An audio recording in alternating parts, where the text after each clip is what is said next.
ಹರಿ ಓಂ ಶ್ರೀ ಗುರುಭ್ಯೋ ನಮಃ. ಓಂ ಶ್ರೀ ಸದ್ಗುರು ನರಸಿಂಹ ಪ್ರಭು ದೇವಾಯ ನಮಃ. ಹರಿ ಓಂ.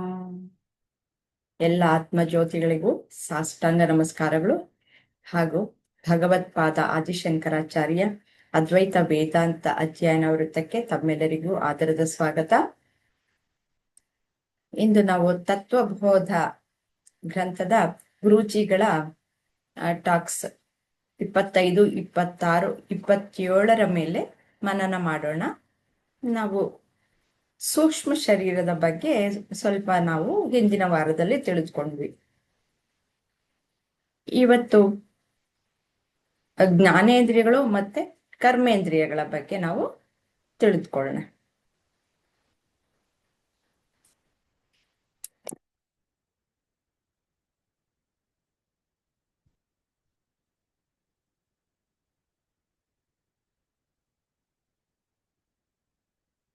ನಾವು ಪ್ರಶ್ನೋತ್ತರಗಳ ಮುಖಾಂತರ ನಾವು ಕಲಿತಾ ಇದ್ದೀವಿ.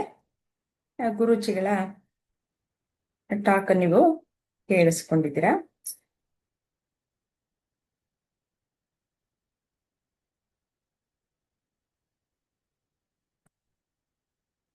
ಇದರಲ್ಲಿ 25ನೇ ಟಾಕಲ್ಲಿ ಒಂದು ಪ್ರಶ್ನೆ, ಅದು ಸ್ವಲ್ಪ ದೀರ್ಘವಾಗಿ ಇದೆ, ಅದರಿಂದ ಒಂದೇ ಒಂದು ಪ್ರಶ್ನೆ. ನಾನು ಸೂಕ್ಷ್ಮ ಶರೀರ ಎನ್ನುವ ನಂಬಿಕೆಯಿಂದ ವ್ಯಕ್ತಿಯ ಮರಣಾನಂತರ ಪ್ರಪಂಚದಾದ್ಯಂತ ನಡೆಸುವ ವಿಧಿವಿಧಾನಗಳ ಬಗ್ಗೆ ವಿವರಿಸಿ. ಸಾವಿತ್ರಿಜಿ, ನೀವು ಹೇಳ್ತೀರಾ?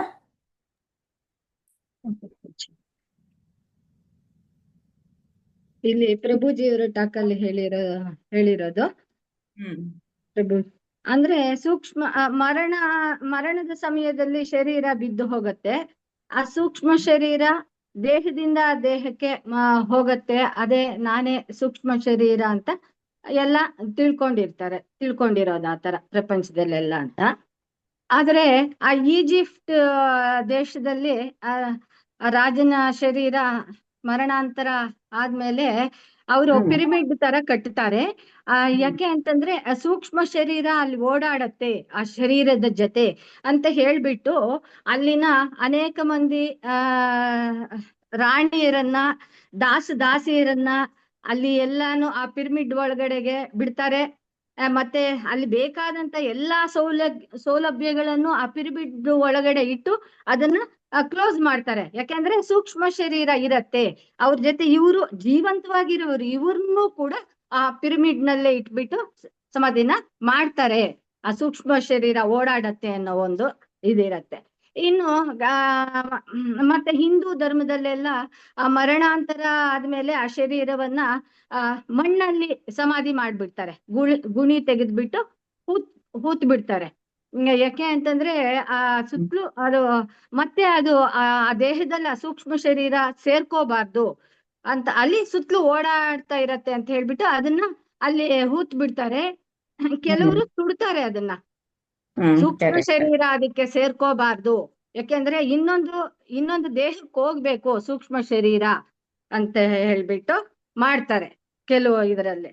ಮತ್ತೆ ಈ ಜ್ಞಾನಿಯ ದೇಹ ಮರಣಾಂತರ ಹೊಂದಿದ ಮೇಲೆ ಅವ್ರಿಗೆ ಏನೋ ಆಸೆಗಳು ಏನು ಇರಲ್ಲ. ಆ ಸೂಕ್ಷ್ಮ ಶರೀರದ ಅವಶ್ಯಕತೆನೂ ಇರಲ್ಲ. ದೇಹದಿಂದ ದೇಹಕ್ಕೆ ಹೋಗತ್ತೆ, ಇದು ಮತ್ತೆ ಹುಟ್ಟತ್ತೆ, ಆ ತರದ್ದೇನು ಇರಲ್ಲ. ಹಾಗಾಗಿ ಅವ್ರನ್ನ ಸಮಾಧಿ ಮಾಡ್ತಾರೆ.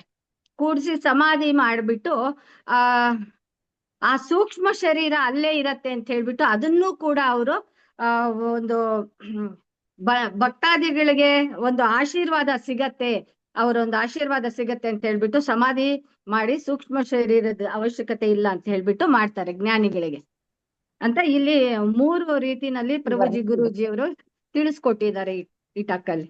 ಸೂಕ್ಷ್ಮ ಶರೀರದ ಬಗ್ಗೆ ಹೇಗೆ ಪ್ರಪಂಚದಲ್ಲಿ ಈ ತರ ನಂಬಿಕೆ ಇರತ್ತೆ, ಒಬ್ಬೊಬ್ರು ಒಂದೊಂದ್ ತರ ಈ ತರ ಮಾಡ್ತಾರೆ ಈ ತರ ದೇಹನ. ಅದೇ ಜ್ಞಾನಿ ಆದ್ಮೇಲೆ ಆ ಸೂಕ್ಷ್ಮ ಶರೀರದ ಅವಶ್ಯಕತೆ ಇರಲ್ಲ ಅಂತ ಹೇಳ್ತಾ ಇದ್ದಾರೆ. ಸರಿಯಾಗಿ ಹೇಳಿದ್ರ ಸಾವಿತ್ರಿಜಿ, ಧನ್ಯವಾದಗಳು. ಸುಜಾಜಿ, ಹರಿ ಓಂ. ನಾವು ಸೂಕ್ಷ್ಮ ಶರೀರದ ಬಗ್ಗೆ ಹಿಂದಿನ ವಾರದಲ್ಲಿ ಸ್ವಲ್ಪ ಮಟ್ಟಿಗೆ ನಾವು ತಿಳಿದುಕೊಂಡ್ವಿ. ಅದು ಮುಂದುವರೆದ ಭಾಗ. ನಾವು ಗುರೂಜಿಗಳ 25, 26, 27ನೇ ಟಾಕ್ ಬಗ್ಗೆ ನಾವು ವಿವರವಾಗಿ ಚಿಂತನೆಯನ್ನ ಮಾಡ್ತಾ ಇದ್ದೀವಿ. ಇಂದು ನಾವು ಜ್ಞಾನೇಂದ್ರಿಯಗಳು ಮತ್ತು ಕರ್ಮೇಂದ್ರಿಯಗಳ ಬಗ್ಗೆಯೂ ಸಹ ನಾವು ತಿಳಿದುಕೊಳ್ತಾ ಇದ್ದೀವಿ. ಇವಾಗ ಹಿಂದಿನ ಕಾಲದಲ್ಲಿ ಸೂಕ್ಷ್ಮ ಶರೀರ ಇದೆ ಅನ್ನೋದು ನಂಬಿಕೆ ಅವ್ರಿಗೆ ಎಲ್ಲರಿಗೂ ಇತ್ತು ಅಂತ ಇವಾಗ ಸಾವಿತ್ರಿಜಿಯವರು ವಿವರವಾಗಿ ಹೇಳಿದ್ರಲ್ಲ, ಅದರಲ್ಲಿ ನಮಗೆ ತಿಳಿದು ಬರೋದೇನು ಅಂದರೆ, ಹಿಂದಿನ ಕಾಲದಲ್ಲೂ ಈ ಸ್ಥೂಲ ಶರೀರವೇ ಅಲ್ಲ, ಅದಕ್ಕೆ ಹೊರತಾಗಿ ಸೂಕ್ಷ್ಮ ಶರೀರ ಅನ್ನೋದು ಇದೆ. ಅದು ಅದು ಈ ದೇಹವನ್ನು ಬಿಟ್ಟು ಆಮೇಲೆ ಮುಂದೆ ಹೋಗುತ್ತೆ, ಅದು ಇರುತ್ತೆ ಅನ್ನುವ ನಂಬಿಕೆ ಎಲ್ಲ ಕಾಲಗಳಲ್ಲೂ ಇತ್ತು. ಆದರೆ ಅವರಿಗೆ ಪರಿಪೂರ್ಣ ಜ್ಞಾನ ಇತ್ತೋ ಇಲ್ವೋ ಅದು ಬೇರೆ. ಆದರೆ ಸೂಕ್ಷ್ಮ ಶರೀರದ ಬಗ್ಗೆ ಮಾತ್ರ ಅವರಿಗೆ ಗೊತ್ತಿತ್ತು. ಆದ್ದರಿಂದ ಪ್ರಪಂಚದಲ್ಲಿ ಒಂದೊಂದು ಸ್ಥಳದಲ್ಲಿ, ಆಯಾ ದೇಶದಲ್ಲಿ ಅಲ್ಲಿಗೆ ಅವರ ನಂಬಿಕೆಗಳ ಮೇರೆಗೆ ಅವರು ಅಂತ್ಯ ಸಂಸ್ಕಾರವನ್ನ ಮಾಡ್ತಾ ಇದ್ರು. ಈ ರೀತಿಯಲ್ಲಿ ನಾವು ಸೂಕ್ಷ್ಮ ಶರೀರ ಅನ್ನೋದು ಇದೆ ಅನ್ನೋದು ಅವ್ರಿಗೆ ಗೊತ್ತಿತ್ತು ಅನ್ನೋದು ಇದ್ರ ಮೂಲಕ ನಾವು ತಿಳಿದುಕೊಳ್ಬಹುದು.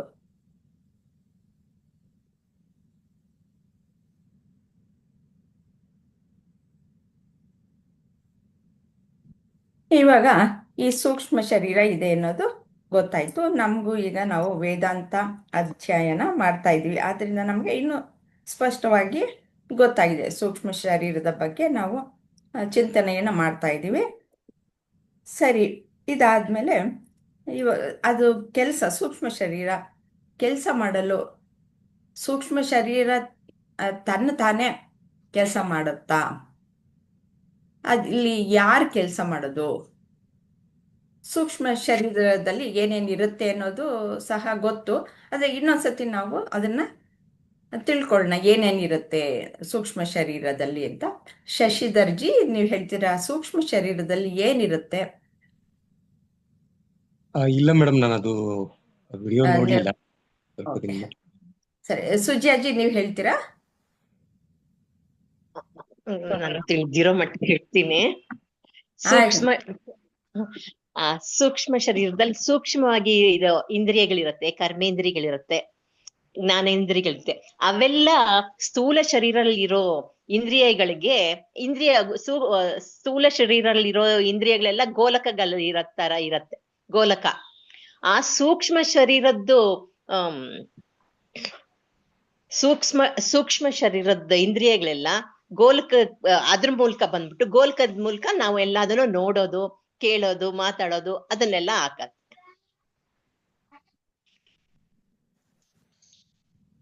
ಸೂಕ್ಷ್ಮ ಶರೀರದಲ್ಲಿ ಇವಾಗ ಅದು ಕೆಲಸ ಮಾಡ್ಬೇಕು. ಇದು ಸಾಧನ. ನಾವು ನೋಡಿದ್ವಿ ಹಿಂದೆ ಆ ಶ್ಲೋಕವನ್ನ ನಾವು ನೋಡಿದ್ವಿ. ಸ್ಥೂಲ ಶರೀರ ಅಂದ್ರೆ ಆಯತನ, ಅನುಭವವನ್ನು ಪಡೆಯುವಂತಹ ಸ್ಥಳ, ಅದು ಕ್ಷೇತ್ರ. ಶರೀರ, ಸ್ಥೂಲ ಶರೀರ ಅನ್ನೋದು. ಸೂಕ್ಷ್ಮ ಶರೀರ ಅದಕ್ಕೆ ಸಾಧನ, ಆ ಅನುಭವಗಳನ್ನ ಪಡೆಯೋದಕ್ಕೆ ಅದು ಸಾಧನವಾಗಿ ಕೆಲಸ ಮಾಡುತ್ತೆ.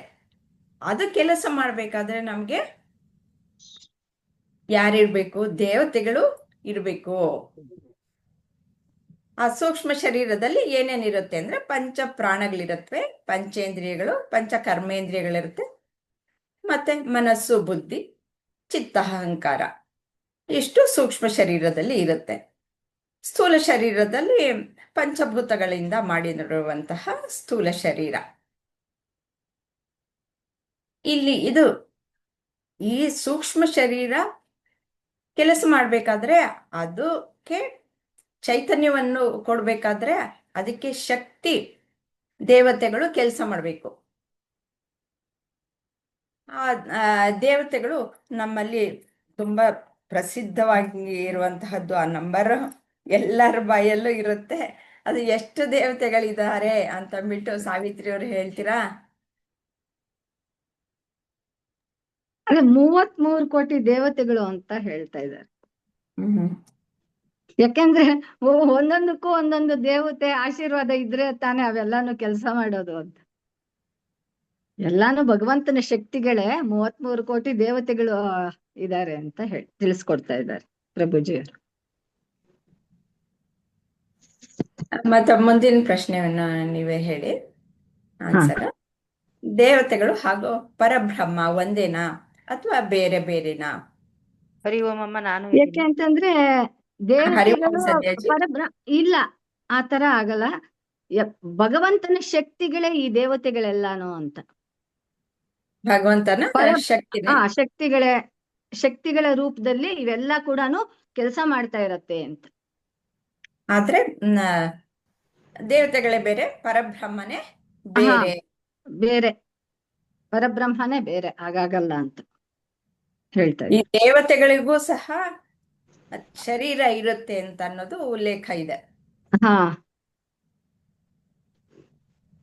ಅಂದ್ರೆ ನಮ್ ತರ ಸ್ಥೂಲ ಶರೀರ ಇರಲ್ಲ. ಸ್ಥೂಲ ಶರೀರ ಇದ್ರೆ ಕಾಣಿಸ್ಕೊಂಡ್ ಬಿಡ್ತಾ ಇದ್ರಲ್ವಾ. ದೇವರಾಗ್ಲಿ, ವರುಣ ದೇವರಾಗ್ಲಿ, ವಾಯುದೇವರಾಗ್ಲಿ, ಎಲ್ಲ ಕಾಣಿಸ್ಕೊಂಡ್ ಬಿಡ್ತಾ ಇದ್ರು. ಸಂಧ್ಯಾಜಿ, ಮುಂದಿನ ಪ್ರಶ್ನೆ ನಿಮ್ಗೆ. ನಾವು ಈ ದೇವತೆಗಳನ್ನ ಪೂಜೆ ಮಾಡ್ತೀವಿ. ಆ ದೇವತೆಗಳನ್ನ ಪೂಜೆ ಮಾಡೋದ್ರಿಂದ ನಿಜವಾಗ್ಲೂ ಯಾರನ್ನ ನಾವು ಪೂಜೆ ಮಾಡ್ತೀವಿ? ದೇವತೆಗಳ ಮೂಲಕ ಯಾರನ್ನ ಆರಾಧಿಸ್ತೀವಿ ನಾವು? ಅಂದ್ರೆ ಈ ಸ್ಥೂಲ ಶರೀರಕ್ಕೆ ಸೂಕ್ಷ್ಮ ಶರೀರ ಅನ್ನೋದೊಂದಿದೆ. ಈಗ ಅದ್ರ ಮೂಲಕ ನಾವು ಎಲ್ಲಾ ಕೆಲಸಗಳನ್ನು ನಿರ್ವಹಿಸ್ತೀವಿ ಅನ್ನೋದು ಈಗಾಗ್ಲೇ ಗೊತ್ತಾಯ್ತು.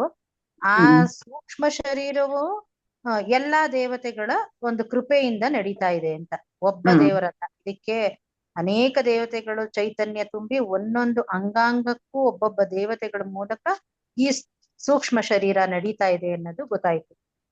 ಹೀಗೆ ಎಲ್ಲಾ ದೇವತೆಗಳುವೆ, ಅಲ್ಲಿರ್ತಕ್ಕಂಥ ಎಲ್ಲಾ ದೇವತೆಗಳು ಒಬ್ಬ ದೇವರನ್ನ, ಪರಬ್ರಹ್ಮನನ್ನೇ ಆಧಾರವಾಗಿಟ್ಕೊಂಡು ಅವನ ಚೈತನ್ಯವನ್ನ ಮೂಲಕ ಎಲ್ಲ ಜೀವಿಗಳಲ್ಲೂ ಆತ್ಮನಾಗಿ, ಬ್ರಹ್ಮನಾಗಿ, ಚೈತನ್ಯ ರೂಪಿಯಾಗಿ ನಮ್ಮಲ್ಲೆಲ್ಲ ಕಾಣಿಸ್ಕೊತಿರೋದು. ಎಲ್ಲರೂ ಒಂದೇ, ಅದು ಆತ್ಮ, ಪರಮಾತ್ಮ. ಅದೇ ಆತ್ಮ, ಪರಮಾತ್ಮ, ಪರಬ್ರಹ್ಮ ಎಲ್ಲವೂ ಒಂದೇ.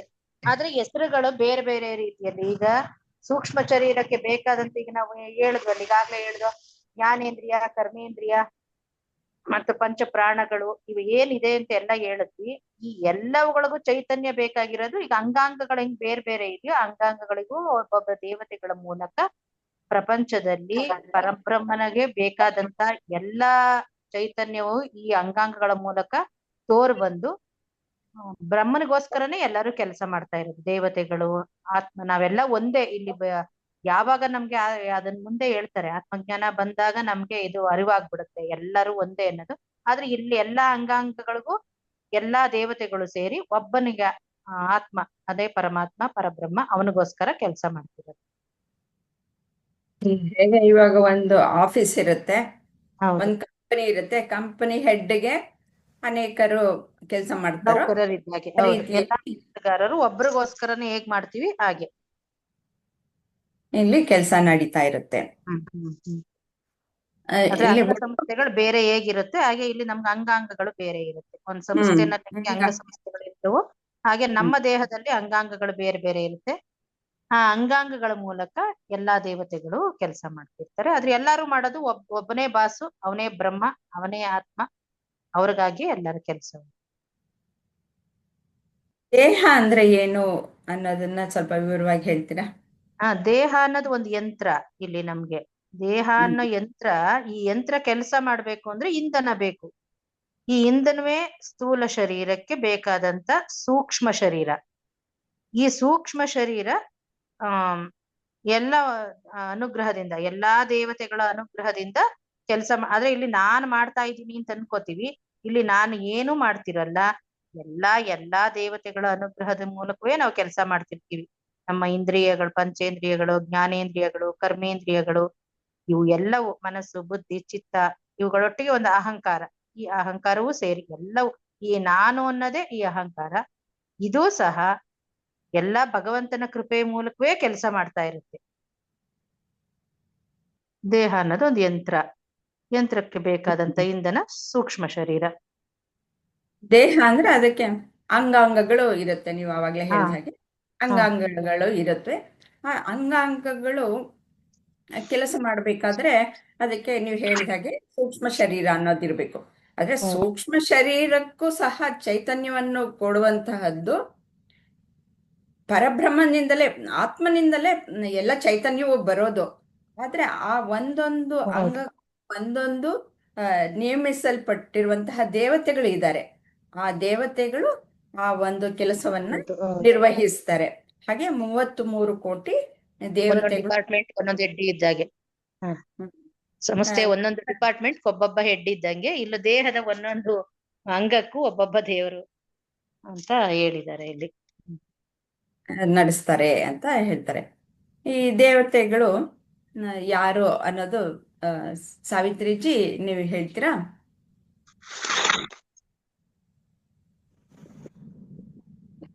ಕಣ್ಣಿಗೆ ಸೂರ್ಯ ದೇವ ಅಂತ, ಮೂಗು ಕಿವಿಗೆ ವಾಗ್ದೇವತೆಗಳು. ಅವರ ಆಶೀರ್ವಾದ ಇದ್ರೇನೆ ಅದು ಕೇಳ್ಸಕ್ಕಾಗೋದು. ಸೂರ್ಯನ ಆಶೀರ್ವಾದ ಇದ್ರೇನೆ ಕಣ್ಣಿಂದ ನೋಡಕ್ಕಾಗೋದು. ಆ ದೇವತೆಗಳು ಕೆಲಸ ಮಾಡೋದ್ರಿಂದ ನಾವು ಎಲ್ಲ ನಡೆಸ್ಕೊಂತ ಇರ್ತೀವಿ ಈ ದೇಹದ ಮೂಲಕ, ಈ ಸೂಕ್ಷ್ಮ ಶರೀರದ ಮೂಲಕ ಅಂತ. ಹಾಗೇನೆ ಮೂಗಿನ ದೇವತೆಗಳು ಅಂದ್ರೆ ಅಶ್ವಿನಿ ದೇವತೆಗಳು ಅಂತ ಹೇಳ್ತಾ ಇದ್ದಾರೆ. ಆಮೇಲೆ ಜನನೇಂದ್ರಿಯ ಮತ್ತು ಬರೀ ದೇವತೆಗಳು ಅಂದ್ರೆ ಏನು ಅನ್ನೋದು ಹೇಳಿ. ಅದು ಜ್ಞಾನೇಂದ್ರಿಯಗಳು, ಕರ್ಮೇಂದ್ರಿಯಗಳು ಮುಂದಿನ ವಿಡಿಯೋದಲ್ಲಿ ನಾವು ನೋಡೋಣ. ದೇವತೆಗಳು ಅಂತಂದ್ರೆ ಎಲ್ಲಾ ಅಂಗಗಳಿಗೂ ಅದೇ ಒಂದೊಂದು ದೇವತೆ ಇರ್ತಾರಲ್ವಾ, ಆ ದೇವತೆಗಳ ಮುಖಾಂತರ ಕೆಲಸ ನಡೀತಾ ಇರತ್ತೆ ಅಂತ. ಇವಾಗ ವರುಣದೇವ ಅಂದ್ರೆ ಮಳೆ ಬರ್ತಕ್ಕಂಥದ್ದು, ವಾಯುದೇವ ಅಂದ್ರೆ ಗಾಳಿ ಬೀಸೋ ಅಂತದ್ದು. ಆ ತರ ಎಲ್ಲಾ ಕೆಲಸಗಳನ್ನು ಮಾಡ್ಕೊಡ್ತಾ ಇರ್ತಾರೆ ದೇವತೆಗಳು ಅಂತ ಹೇಳ್ತಾ ಇರ್ತಾರೆ.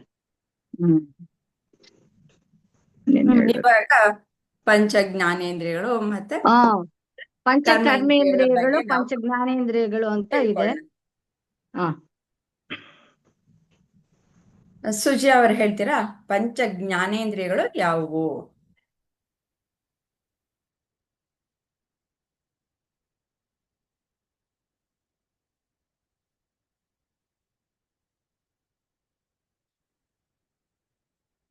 ಸುಜಿ ಅವರು ಇಲ್ವೋ ಏನೋ?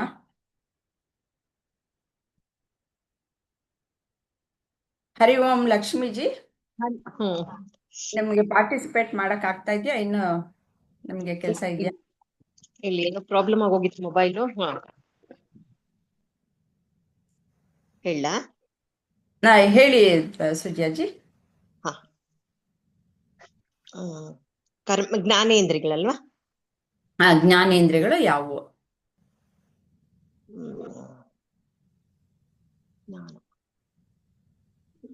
ಮನಸ್ಸು, ಬುದ್ಧಿ, ಚಿತ್ತ.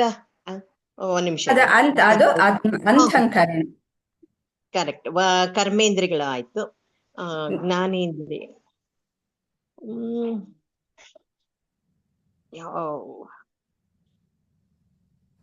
ಕಿವಿ, ಕಿವಿ. ಅಯ್ಯೋ ಸಾರಿ ನಾನಿಲ್ಲ. ಕಿವಿ, ಕಣ್ಣು, ಬಾಯಿ, ಮೂಗು ಮತ್ತು ಕೈಕಾಲು. ಕೈಕಾಲು ಇಲ್ಲ, ಅದು ಕರ್ಮೇಂದ್ರಿಯ. ಚರ್ಮ ಮತ್ತೆ ನಾಲಿಗೆ. ಈ 5 ಪಂಚ ಜ್ಞಾನೇಂದ್ರಿಯಗಳು. ಆ ಪಂಚ ಜ್ಞಾನೇಂದ್ರಿಯಗಳ ಮೂಲಕ ನಾವು ಹೊರಗಿನ ವಿಷಯ ವಸ್ತುಗಳನ್ನ ಗ್ರಹಣ ಮಾಡ್ತೀವಿ. 5 ವಿಷಯಗಳನ್ನೇ ನಾವು ಗ್ರಹಣ ಮಾಡೋದು. ಈ ಪ್ರಪಂಚದಲ್ಲಿ ಎಷ್ಟು ವಿಧಗಳು ಇದ್ರೂ 5 ಜ್ಞಾನೇಂದ್ರಿಯಗಳು. ಅವು ಗ್ರಹಣ ಮಾಡೋದು 5 ವಿಷಯಗಳು. ಅದರಿಂದನೇ ಪೂರ್ತಿ ಪ್ರಪಂಚವನ್ನ ನಾವು ತಿಳಿದುಕೊಳ್ಳೋದು. ಹರಿ ಓಂ ವಿಜಯಲಕ್ಷ್ಮೀಜಿ. ಅದಕ್ಕೆ ಈ ಪಂಚ ಜ್ಞಾನೇಂದ್ರಿಯಗಳ ಹಿಂದೆ ಅದು ಕೆಲಸ ಮಾಡಬೇಕಾದ್ರೆ ದೇವತೆಗಳು ಇದ್ದಾರೆ. ಆ ದೇವತೆಗಳು ಕೆಲಸ ಮಾಡೋದ್ರಿಂದ ನಮಗೆ ಜ್ಞಾನೇಂದ್ರಿಯಗಳು ಕೆಲಸ ಮಾಡತ್ವೆ ಅನ್ನೋದು ಗೊತ್ತಾಯ್ತು. ಈಗ ತಾನೇ ನಾವು ಆ ಚಿಂತನೆಯನ್ನ ಮಾಡಿದ್ವಿ. ಅದಕ್ಕೆ ಸಂಬಂಧಪಟ್ಟ ದೇವತೆಗಳು ಯಾರು ಅನ್ನೋದನ್ನ ತಿಳಿಸ್ಕೊಡ್ತೀರಾ?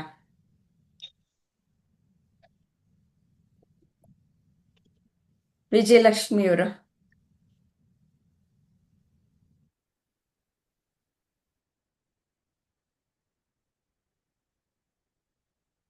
ಅವರು ಏನು ಅನ್ಮ್ಯೂಟ್ ಮಾಡ್ಕೊಳಕ್ ಆಗ್ತಾ ಇಲ್ಲ ಅನ್ಸುತ್ತೆ. ಸಾವಿತ್ರಿ ಅವರೇ ಹೇಳಿ.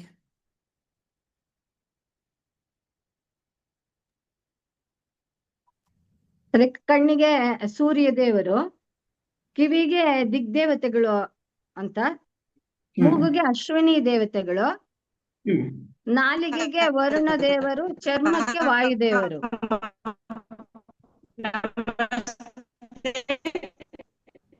ವಿಜಯಲಕ್ಷ್ಮಿ ಹೇಳ್ತಾ ಇರೋದು. ಅವ್ರು ಅನ್ಮ್ಯೂಟ್ ಮಾಡಿಲ್ಲ, ಮ್ಯೂಟ್ ಆಗಿದೆ. ನೀವು ಹೇಳಿ, ನೆಕ್ಸ್ಟ್ ಹೇಳಿ ಅವರು. ಇವರ ಆಶೀರ್ವಾದದಿಂದ ಅದ ಎಲ್ಲ ನಡೀತಾ ಇರುತ್ತೆ. ಕಣ್ಣು, ಮೂಗು, ಕಿವಿದು, ನಾಲಿಗೆ, ಚರ್ಮ, ಇದಕ್ಕೆಲ್ಲನು ಅವ್ರ ಆಶೀರ್ವಾದದಿಂದಾನೇ ಅಂತ. ಯಾಕೆಂದ್ರೆ ಕಣ್ಣು ಇರತ್ತೆ, ನಾವು ಒಂದೊಂದ್ಸತಿ ಕಾಣೋದೇ ಇಲ್ವಲ್ಲ. ಕಿವಿನೂ ಅಷ್ಟೇ, ನೋಡಕ್ಕೆ ಕೇಳಿಸ್ಬೇಕು ಅಂತಂದ್ರೆ ಆ ದೇವತೆಗಳ ಒಂದು ಆಶೀರ್ವಾದದಿಂದ ನಡೆದ್ರೇನೆ ಅದು ಅವೆಲ್ಲ ಕೆಲಸ ಮಾಡೋದು. ನಾಲಿಗೆಗೆ ಯಾರು, ಇದು ಜ್ಞಾನೇಂದ್ರಿಯವಾಗಿ ನಾಲಿಗೆಗೆ ಯಾವ ದೇವತೆ ಕೆಲಸ ಮಾಡುತ್ತೆ? ವರುಣ ದೇವರು ಅಂತ. ಗೊತ್ತಾಯ್ತಲ್ವಾ? ಇವಾಗ ಎಲ್ಲರೂ ತಿಳ್ಕೊಂಡ್ವಿ ನಾವು. ಕಿವಿ ನಮ್ಗೆ ಶಬ್ದ ಗ್ರಹಣ ಆಗ್ಬೇಕು ಅಂತಂದ್ರೆ ಅಲ್ಲಿ ದಿಗ್ದೇವತೆಗಳು ಕೆಲಸ ಮಾಡ್ಬೇಕು. ಚರ್ಮ ಕೆಲಸ ಮಾಡ್ಬೇಕು ಅಂದ್ರೆ ವಾಯು ದೇವತೆ ಕೆಲಸ ಮಾಡ್ಬೇಕು. ವಾಯು ಅಂತಂದ್ರೆ ನಾವೇನು ಈ ಗಾಳಿ ಅಂತ ಅಂದ್ಬಿಟ್ಟು ನೋಡ್ತೀವಲ್ಲ, ಅದು ಸ್ಥೂಲವಾದದ್ದು. ಅದರ ಹಿಂದೆ ಶಕ್ತಿ ದೇವತೆ ವಾಯು, ಅದು ದೇವತೆ. ಈ ವಾಯು, ನಾವು ಏನು ಗಾಳಿ ನೋಡ್ತಾ ಇದೀವಲ್ಲ, ಅದು ಸ್ಥೂಲವಾದದ್ದು. ಅದರ ಹಿಂದೆ ಇರುವಂತಹ ಶಕ್ತಿ ದೇವತೆ ವಾಯು.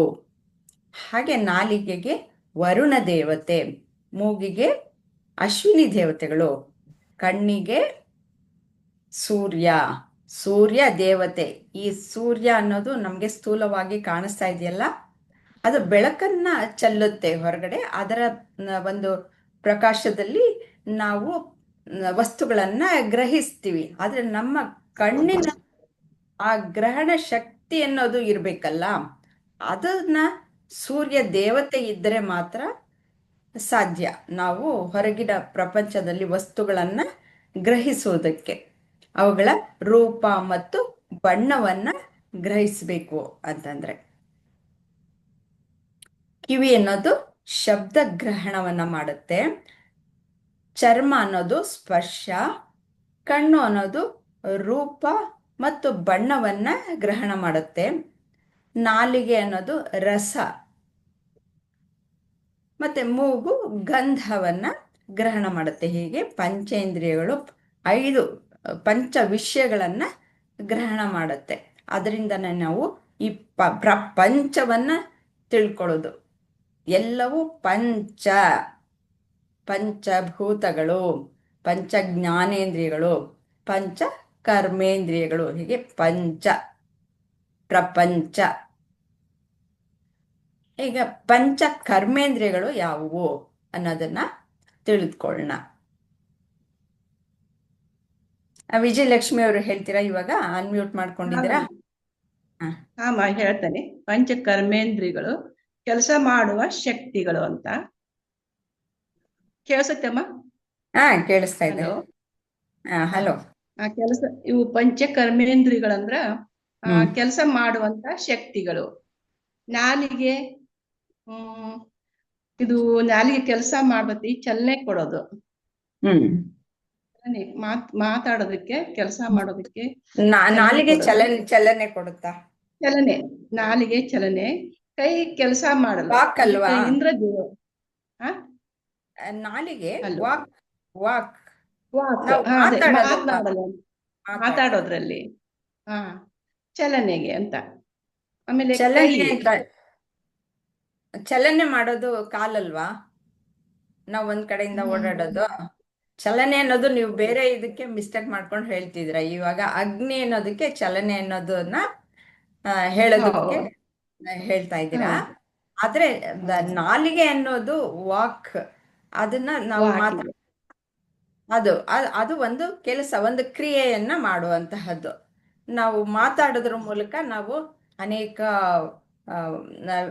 ಕೆಲಸಗಳನ್ನು ಮಾಡ್ತೀವಿ.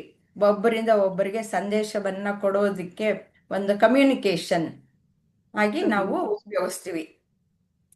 ಅದಕ್ಕೆ ವಾಕ್. ಅದ್ರ ಹಿಂದೆ ವಾಕ್ ದೇವರಾಗಿ ಯಾವುದು ಅಗ್ನಿ ಅನ್ನೋದು ಇದೆ. ಅಗ್ನಿ ಅನ್ನೋದು ದೇವತೆ. ಅಗ್ನಿ ಅನ್ನೋದಕ್ಕೆ ಅರ್ಥವನ್ನ ನೀವು ಚಲನೆಯನ್ನ ಕೊಡುತ್ತೆ ಅಂತ ಹೇಳುತ್ತೆ. ಯಾವುದಕ್ಕೆ ಮುಂದೆ ಇದೆ ಅದನ್ನು ನಿಮ್ಮನ್ನ ಕೇಳ್ತೀನಿ ಅವಾಗ ಅಗ್ನಿ ಅಂದ್ರೆ ಏನು ಅಂತ ಅಂತೆ. ಸರಿ ಅಮ್ಮ. ಕೈ ಕೆಲಸ ಮಾಡಲು, ಕೆಲಸ ಮಾಡೋ ಮೂಲಕ ಇದನ್ನ ಕೈ ಉಪಯೋಗ ಮಾಡ್ತೇವೆ. ಹೌದಮ್ಮ. ಆಮೇಲೆ ಕಾಲು ಚಲನೆಗೆ, ಆಮೇಲೆ ಜನನೇಂದ್ರಿಯಗಳು ಇದು ಪ್ರಕೃತಿಯನ್ನ ಬೆಳೆಸೋದಕ್ಕೆ, ನೆಕ್ಸ್ಟ್ ಕೈ ಕಾಲು ನಾಲಿಗೆ, ಮಲಮೂತ್ರ ವಿಸರ್ಜನಾಂಗಗಳು, ಮಲಮೂತ್ರ ವಿಸರ್ಜನೆ ಮಾಡಲು. ಇವುಗಳ ಹಿಂದೆ ಇರುವಂತಹ ಅಧಿದೇವತೆಗಳು ಯಾರು? ಇವುಗಳು ಅವಾಗ ಅವಷ್ಟಕ್ಕವೇ ಕೆಲಸ ಮಾಡೋದಕ್ಕೆ ಸಾಧ್ಯ ಇಲ್ಲ. ಇವುಗಳ ಹಿಂದೆ ಶಕ್ತಿ ದೇವತೆಗಳು ಇದ್ದಾರೆ. ಆ ಶಕ್ತಿ ದೇವತೆಗಳು ಯಾರು ಅನ್ನೋದನ್ನ ಸಹ ತಿಳಿಸ್ತೀರಾ? ಅಮ್ಮ, ನಾಲಿಗೆಗೆ ಅಗ್ನಿ ದೇವತೆ, ಕೈ ಕೆಲಸ ಮಾಡುವ ಇಂದ್ರ ದೇವತೆ, ಆಮೇಲೆ ಜನನೇಂದ್ರಿಗಳಿಗೆ ಬೃಹಸ್ಪತಿ ಅಲ್ಲ ಪ್ರಜಾಪತಿ, ಕರೆಕ್ಟ್, ಪ್ರಜಾಪತಿ ದೇವತೆಗಳು. ಆಮೇಲೆ ಪ್ರಜಾಪತಿ ಬ್ರಹ್ಮ ಅಂತ ಹೇಳ್ಬೋದು. ಬ್ರಹ್ಮ, ಪ್ರಜಾಪತಿ. ಆಮೇಲೆ ಮಲಮೂತ್ರ ವಿಸರ್ಜನೆಗೆ, ಮಲಮೂತ್ರ ವಿಸರ್ಜನೆಗೆ ಇದು ಯಮ ದೇವರು, ಮೃತ್ಯು ದೇವತೆ. ಮೃತ್ಯು ದೇವತೆ. ಮತ್ತೆ ಕಾಲಿಗೆ ಹೇಳಿಲ್ಲ ನೀವು. ಕಾಲುಗಳು ಸಹ ಕರ್ಮೇಂದ್ರಿಯಗಳು. ಕಾಲಿಗೆ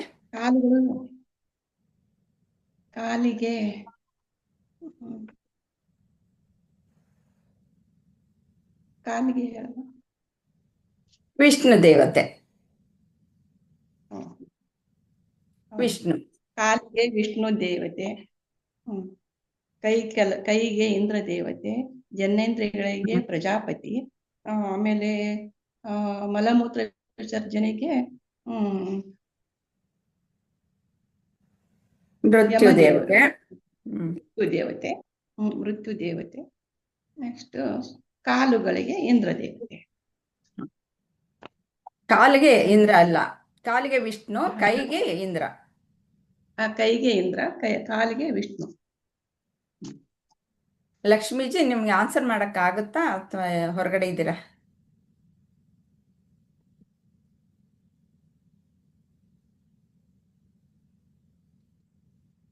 ಲಕ್ಷ್ಮೀಜಿ, ಮೀಟಿಂಗ್ ಅಲ್ಲಿ ಇದ್ದೀರಾ? ಇರ್ಲಿ ಬಿಡಿ.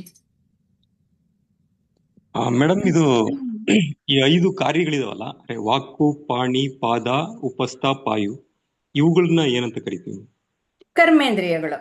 ಅದು ನಾವು ಏನು ಜ್ಞಾನೇಂದ್ರಿಯಗಳ ಮೂಲಕ ಹೊರಗಿನ ಪ್ರಪಂಚದ ವಿಷಯ ವಸ್ತುಗಳ ಬಗ್ಗೆ ನಾವು ಗ್ರಹಿಸ್ತೀವಿ, ಗ್ರಹಣ ಮಾಡ್ತೀವಿ. ಈ ಕರ್ಮೇಂದ್ರಿಯಗಳ ಮೂಲಕ ಹೊರಗಡೆ ಪ್ರಪಂಚದಲ್ಲಿ ಕಾರ್ಯಪ್ರವೃತ್ತರಾಗ್ತೀವಿ. ಹೊರಗಡೆ ಪ್ರಪಂಚಕ್ಕೆ ನಾವು ಏನೋ ಒಂದು ಕಾರ್ಯಗಳನ್ನು ಮಾಡುವಂತಹದ್ದು ಕರ್ಮೇಂದ್ರಿಯಗಳು, ಕರ್ಮವನ್ನು ಮಾಡುವಂತಹವು. ಈ 5ಗಳಿಂದನೇ ನಾವು ಮಾಡುವಂತಹದ್ದು. ಅವಕ್ಕೆಲ್ಲನೂ ಅಧಿದೇವತೆಗಳು ಇದ್ದಾರೆ. ನಾನೇ ಮಾಡ್ತಾ ಇದ್ದೀನಿ ಎಲ್ಲ ಅಂತಂದ್ಬಿಟ್ಟು ಅನ್ಕೊಳ್ತೀವಿ. ಆದರೆ ಯಾವುದು ನಾವು ಮಾಡಲ್ಲ, ಎಲ್ಲ ಶಕ್ತಿ ದೇವತೆಗಳೇ ಮಾಡೋದು. ನಾನು ಅಂತ ಅಂದ್ಬಿಟ್ಟು ಸುಮ್ಮನೆ ಈ ಒಂದು ಜೀವಾತ್ಮ ಅನ್ನೋದು ಯಾವುದು ಮಾಡಲ್ಲ. ಆದ್ರೂ ನಾನು ಅಂತಂದ್ಬಿಟ್ಟು ಹೇಳ್ಕೊಂಡು ನಾವು ತಿರುಗ್ತೀವಿ. ಈ ಅಹಂಕಾರದ ಅವಶ್ಯಕತೆ ಇದೆಯೇ, ಏಕೆಂದು ವಿವರಿಸಿ. ಸಂಧ್ಯಾಜಿ ಹೇಳ್ತೀರಾ?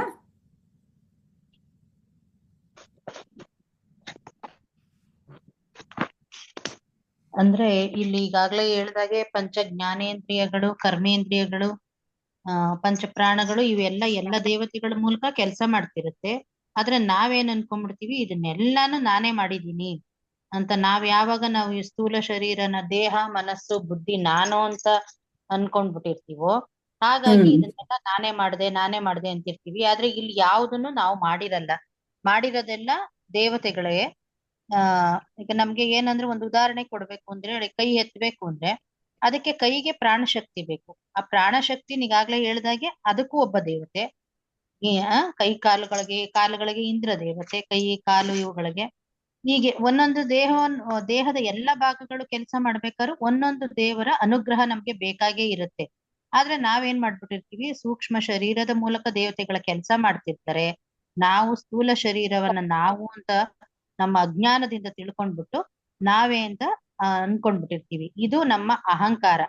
ಈ ನಾನು ಅನ್ನೋ ಅಹಂಕಾರದಿಂದ ನಾವು ನಾನೇ ಕೆಲಸ ಮಾಡ್ತಿದ್ದೀವಿ ಅಂತ ತಿಳ್ಕೊಂಡ್ಬಿಟ್ಟಿರ್ತೀವಿ. ಆದ್ರೆ ಈ ಅಹಂಕಾರ ನಮ್ಗೆ ಬೇಕಾ ಬೇಡವಾ ಅನ್ನೋದು ಒಂದು ಪ್ರಶ್ನೆನೆ. ಈ ಅಹಂಕಾರ ಬೇಕು. ಆರಂಭದಲ್ಲಿ ನಮ್ಗೆ ಎಲ್ಲಿವರೆಗೆ ನಮ್ಗೆ ಜ್ಞಾನ ಬರುತ್ತೋ ಅಲ್ಲಿವರೆಗೂ ಅಹಂಕಾರ ಬೇಕು. ಹೇಗೆ ಒಂದು ಮಗು, ಪ್ರಭುಜಿ ಹೇಳಿದಾರೆ ಈಗಾಗ್ಲೇ, ಮಗು ತನ್ನನ್ನ ತಾನು ರಕ್ಷಿಸ್ಕೊಳಕ್ಕೆ ಅಹಂಕಾರ ಬೇಕು. ಇವುಗಳನ್ನೆಲ್ಲ ಉಪಯೋಗ, ನನ್ ದೇಹ ನಾವೀಗ ಅನ್ಕೋತೀವಿ. ಯಾರು ನಮ್ಮನ್ನ ಹೊಡಿಯಕ್ ಬಂದಾಗ ನಾವು ಕೈ ಎತ್ತಕ್ ಹೋಗಿ, ನನ್ನ ಯಾಕೆ ಹೊಡಿತೀಯ, ನಾನು ಹೊಡಿತೀನಿ.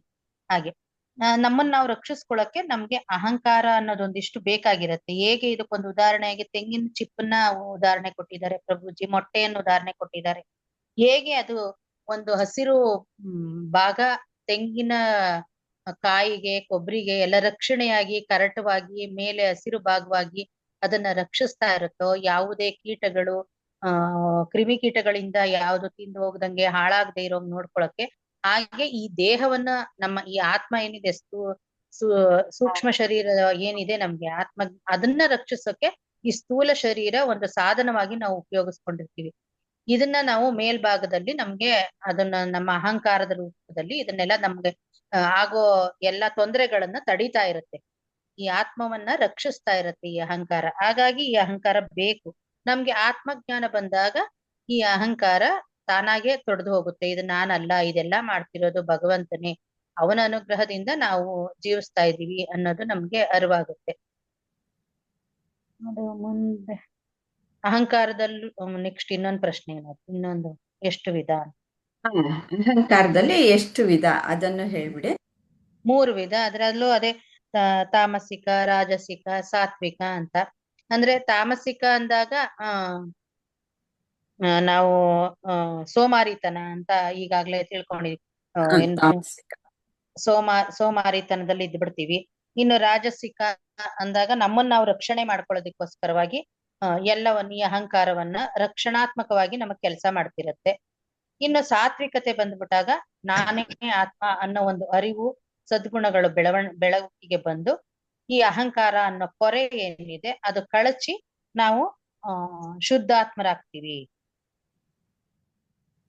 ಅಲ್ಲಿಗೆ ಜ್ಞಾನಿ ಅಹಂಕಾರದ ಪೊರೆಯನ್ನ ತೊರೆಯುತ್ತಾನೆ. ಇದಕ್ಕೆ ಒಂದು ಉದಾಹರಣೆ ಶಿವನ್ನ ಕೊಟ್ಟಿದ್ದಾರೆ.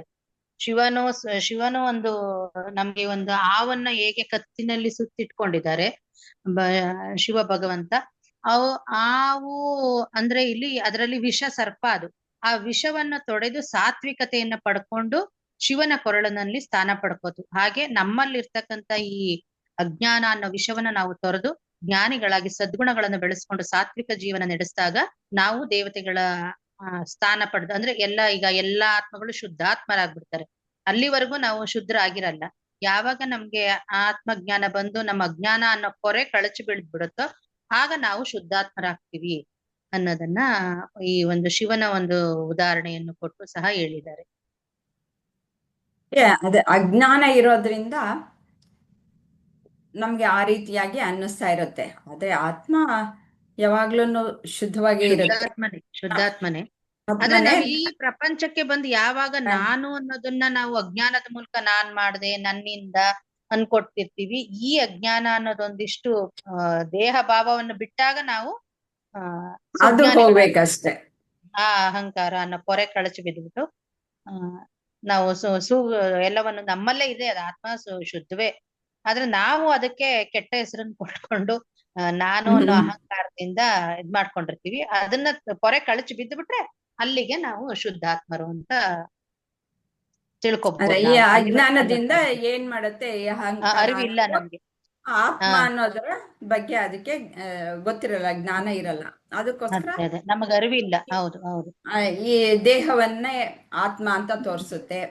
ಈ ಮತ್ತೆ ಸೂಕ್ಷ್ಮ ಹೌದು ಶರೀರವನ್ನೇ ಮತ್ತೆ ಮನಸ್ಸನ್ನೇ ಆತ್ಮ ಅಂತ ತೋರಿಸುತ್ತೆ, ಬುದ್ಧಿಯನ್ನೇ ಆತ್ಮ ಅಂತಂದ್ಬಿಟ್ಟು ತೋರಿಸ್ಬಿಡುತ್ತೆ.